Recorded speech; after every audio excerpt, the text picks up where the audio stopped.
नमस्कार, inside Bharat TV के digital platform पे एक बार फिर से आपका स्वागत है। मैं हूं विकास गोस्वामी। मेरे बगल में बैठे हैं advocate Shivendra Pandey, high court Prayagraj. और सबसे पहले तो आप जन्म दिवस की बहुत बहुत शुभकामनाएं आपको। बहुत बहुत धन्यवाद, बहुत बहुत धन्यवाद। आपका प्रेम स्नेह ऐसे ही बना रहे। शिवेंद्र जी, मेरा जो पहला सवाल है, शिवेंद्र जी से हमेशा हमारी मुलाकात होती रहती है और राजनीतिक मुद्दों पर हमेशा से थोड़ी बहुत बहस कह सकते हैं आप लोग, या फिर इसको एक स्वस्थ बहस कह सकते हैं, होती रहती है। शिवेंद्र जी, आजकल आपके कमेंट बॉक्स में, मैं सोशल मीडिया से हालांकि हम लोग जुड़े हैं, तो आपके कमेंट बॉक्स में बहुत तरह के मैसेजेस आ रहे हैं। क्या रीजन था कि शिवेंद्र पांडे अचानक से, मतलब कांग्रेस विचारधारा के समर्थक थे और अचानक से बीजेपी की तरफ उनका रुख हुआ? देखिए, सबसे पहले विकास जी बहुत बहुत धन्यवाद कि आपने ये अवसर दिया है कि आपके समक्ष में कुछ बातें रख सकूं। सबसे पहले हम लोग जब गोरखपुर विश्वविद्यालय के, पंडित दीनदयाल उपाध्याय गोरखपुर विश्वविद्यालय के छात्र हुआ करते थे, तो हमारे रिजिम में चुनाव नहीं होते थे। चुनाव लगभग 10 वर्षों से बंद था। उत्तर प्रदेश में माननीय अखिलेश यादव जी की सरकार थी और उस सरकार ने यह निर्णय लिया कि छात्र संघ के चुनाव होने चाहिए। एक सार्थक पहल थी, सार्थक निर्णय था। चुनाव हुए। उस समय मैं वर्तमान में विधि संकाय के लिए चुनाव लड़ा और लगभग 1500 की संख्या वाले उस फैकल्टी में मैं प्रतिनिधि चुना गया। बतौर प्रथम वरीयता रही हमारी। और उसके बाद से, चूंकि उस चुनाव के दरमियान भी मेरी कोई ऐसी नहीं थी कि मेरे पीछे कोई पार्टी बैकअप थी कि मैं एनएसयूआई से हूं, मैं अखिल भारतीय विद्यार्थी परिषद से हूं। मैंने स्वतंत्र भाव से चुनाव लड़ा था और स्वतंत्र रूप से ही मुझे विजय प्राप्त हुई। यह मेरे सहयोगियों की कृपा थी, मेरे ऊपर स्नेह था, उनका प्रेम था कि मैं आगे बढ़ पाया। उसके बाद से जब ये चीजें जैसे जैसे खत्म हुई और यूनिवर्सिटी के बाद से हम लोग निकले, तो एक मन में विचारधारा थी कि हाँ, किसी पार्टी की तरफ रुख करना चाहिए था। तो विचारधारा तो ये स्पष्ट थी कि किसी पार्टी की तरफ जाना है और मन में ये भी था कि किसी राष्ट्रीय पार्टी में ही जाना है। क्षेत्रीय पार्टियों में मुझे उतना विश्वास नहीं है, राष्ट्रीय पार्टी में ही जाना है। एक सवाल, लेकिन यहाँ पे मैं थोड़ा सा रोकूंगा। क्षेत्रीय पार्टी और राष्ट्रीय पार्टी, क्योंकि क्षेत्रीय पार्टी भी, अगर आप उत्तर प्रदेश की बात करें तो उत्तर प्रदेश से आप ऐसे देख सकते हैं कि एक बहुत बड़ा राज्य है, तो क्षेत्रीय पार्टी जो उत्तर प्रदेश में है वो भी लगभग अपने आप में एक अहम रखती है। तो ऐसा क्या? मैं आपकी बात से सहमत हूं, ठीक है। कभी ऐसा रहा है कि उत्तर प्रदेश में समाजवादी पार्टी का शासनकाल रहा है, कभी ऐसा भी रहा है कि उत्तर प्रदेश में सुश्री बहन मायावती जी का भी शासन रहा है, बसपा रही है और प्रचंड बहुमत के साथ रही है। लेकिन वर्तमान राजनीतिक परिप्रेक्ष्य को अगर हम देखते हैं तो ये हम पूर्ण रूप से पाते हैं। मैं बहुत छोटा सा उदाहरण आपको देता हूं कि अभी उत्तर प्रदेश में लगभग 7 से 8 सीटों पर उपचुनाव हुए हैं। उस उपचुनाव में मैं गोरखपुर में इस समय बैठा हुआ हूं और गोरखपुर का सटा हुआ जिला एक देवरिया जिला है, जहां से माननीय श्री सत्यप्रकाश मणि त्रिपाठी जी इस समय विधायक चुने गए भारतीय जनता पार्टी से। उस चुनाव पे वहां सपा के एक बहुत ही कद्दावर नेता लड़ रहे थे, माननीय ब्रह्माशंकर त्रिपाठी जी। लेकिन चुनाव लड़ने का तात्पर्य यह होता है कि चुनाव पूरी कैडर लड़ती है। जब शीर्ष नेतृत्व घर में बैठ के सोफे पे ट्विटर चलाएगा तो कैंडिडेट कहां से अपना मनोबल ऊंचा कर पाएगा। भारतीय जनता पार्टी की यह खूबसूरती है कि हमारे यहां एक छोटा सा कार्यकर्ता भी अगर चुनाव में जाता है तो चुनाव के पीछे पूरी टीम लगती है, केंद्रीय कार्यालय बना के चुनाव लड़े जाते हैं, किसी की अगुवाई होती है। और हमारे छोटे से उपचुनाव में भी हमारे माननीय मुख्यमंत्री जी, उप मुख्यमंत्री जी, मुख्यमंत्री जी, सभी लोग आए और एक कार्यकर्ता के भांति डोर टू डोर उन्होंने कन्विंसिंग की, मंचों से भाषण दिए और जो भी अपनी नीतियां थी जनता के बीच में रखी और जनता ने विश्वास किया। तो यह चुनाव लड़ने का तरीका होता है और मैं भी यह विश्वास करता हूं कि मुझे भी ऐसी ही पार्टी में कार्य करने पे खुशी मिलेगी जिसका शीर्ष नेतृत्व लगे कि कहीं ना कहीं एक्टिव है। दूसरा उदाहरण मैं देता हूं कि आपने कहा कि कांग्रेस विचारधारा से आपका कैसा मन हुआ कि आप थोड़े बहुत, देखिए, कांग्रेस विचारधारा में जाने की इच्छा थी मेरी। मेरे बहुत साथी मित्र हैं जिनको हाल में ही पद मिला है उत्तर प्रदेश में, प्रदेश सचिव तक, महासचिव तक बनाए गए हैं और साथ के ही हैं, सहपाठी हैं सभी। मैं उनको शुभकामना देता हूं अग्रिम उनके जीवन के लिए। लेकिन कहने का मतलब यह है कि बिहार का चुनाव हुआ, बिहार में 70 सीटें कांग्रेस ने पाई, 20 में उसने फतेह हासिल की। आप 20 सीटों पर देख रहे हैं 50 सीटें उनको नुकसान हुई। 50 सीट नुकसान का कारण क्या है कि आज कांग्रेस पार्टी में आप देखते हैं कि कांग्रेस पार्टी में क्या यह लगता है कि सीडब्ल्यूसी सोनिया गांधी जी दिन भर में 17 रैलियां कर सकती हैं? नहीं पॉसिबल है।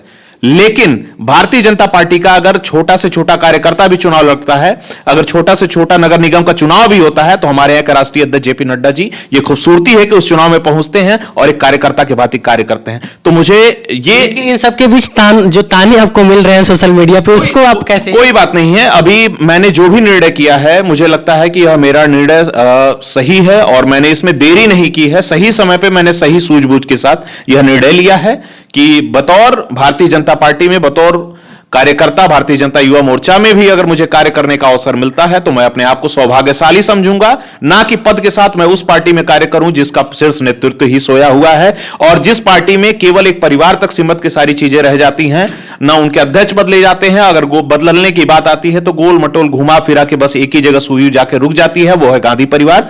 तो मैं अपने आप को सौभाग्यशाली मानता हूं विकास जी कि मैंने कोई गलत कदम नहीं लिया और मैंने सही समय पर निर्णय लिया। लेकिन एक और मौका आपने दे दिया मुझे, इस जो आपने अभी जवाब दिया उस पर एक सवाल और उठता है कि क्या शिवेंद्र पांडे को ये पहले नहीं पता था कि हाँ वहां से अगर कोई अध्यक्ष चुना जाएगा तो वो गांधी परिवार से ही होगा? जी नहीं, अभी आपको मैं बता दूं, हालिया में CWC की बैठक हुई उन लोगों की, लगभग 25 सांसदों ने, 25 से 28 सांसद पूर्व और वर्तमान मिला के कांग्रेस पार्टी के लोगों ने CWC को लेटर लिखा, अध्यक्ष को बदलने की बात की।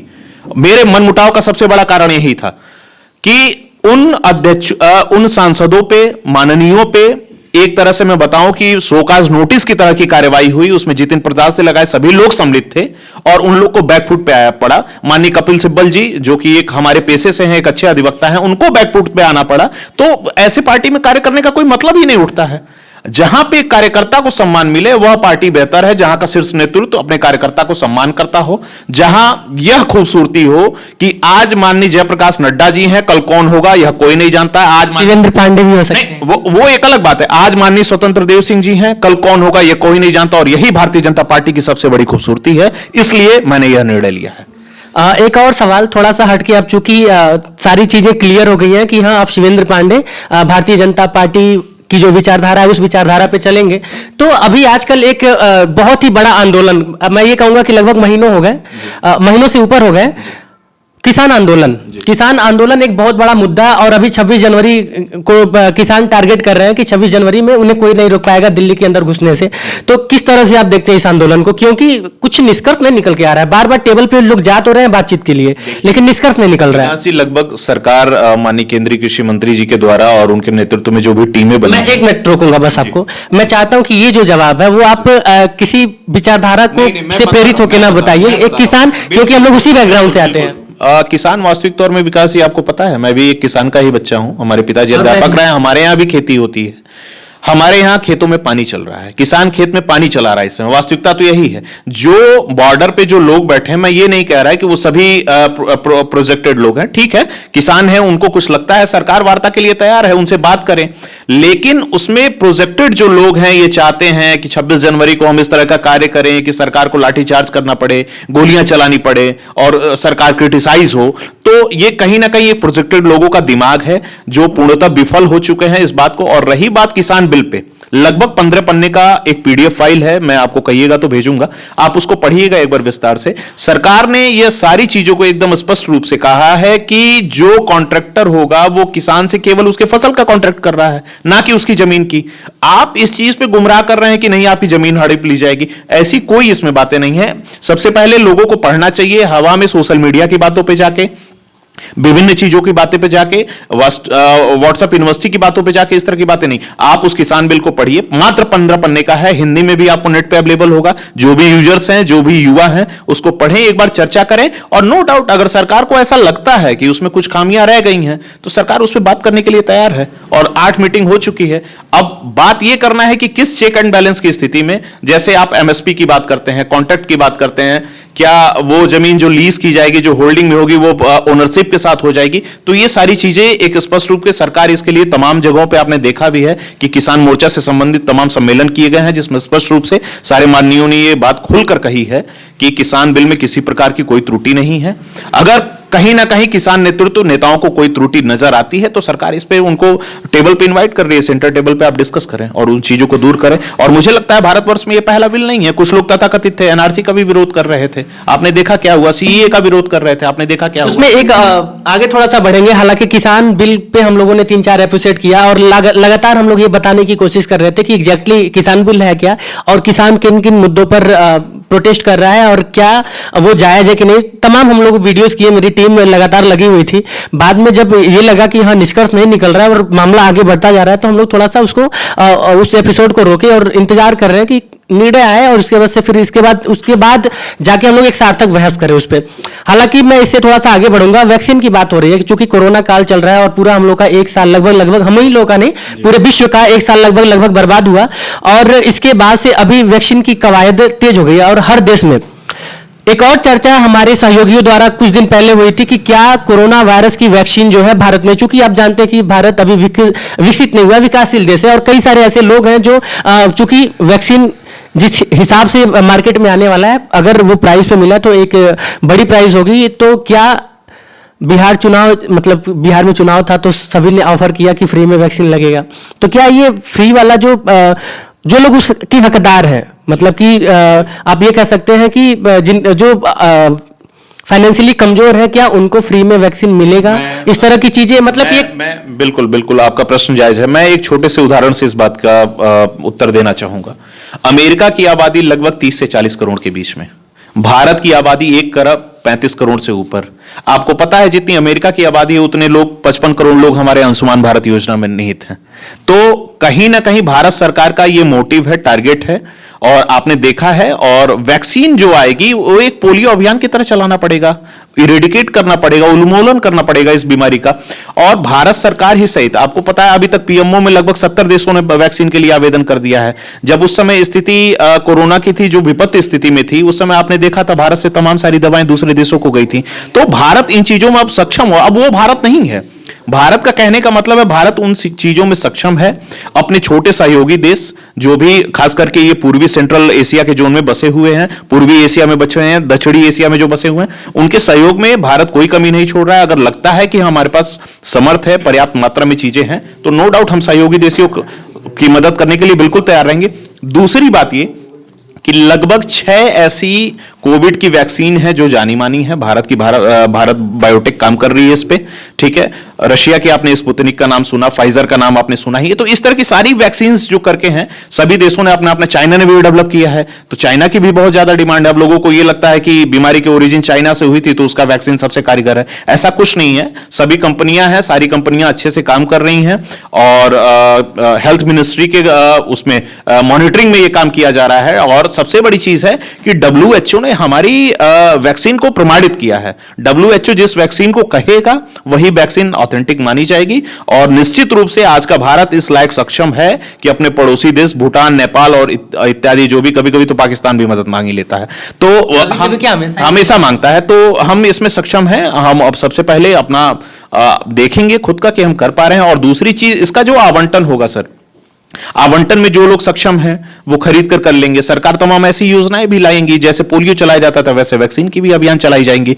आप देखिए सरकार ने गैस की लाई थी योजनाएं, तो कुछ लोग गैस खरीदते थे, कुछ लोग गैस खरीदते थे, सब्सिडी पाते थे, लेकिन जो सक्षम है वो गिव अप भी किए।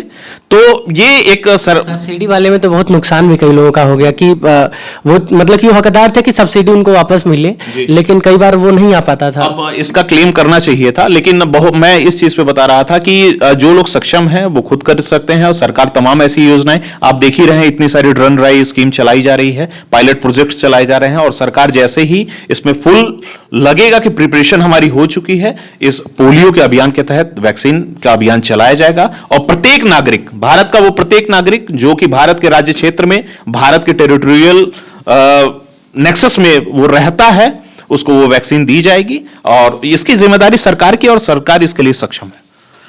एक काफी अहम सवाल, और ये सवाल मैं जब आप यहाँ पे आने वाले थे तभी मेरे दिमाग में था कि ये सवाल आपसे जरूर करूंगा।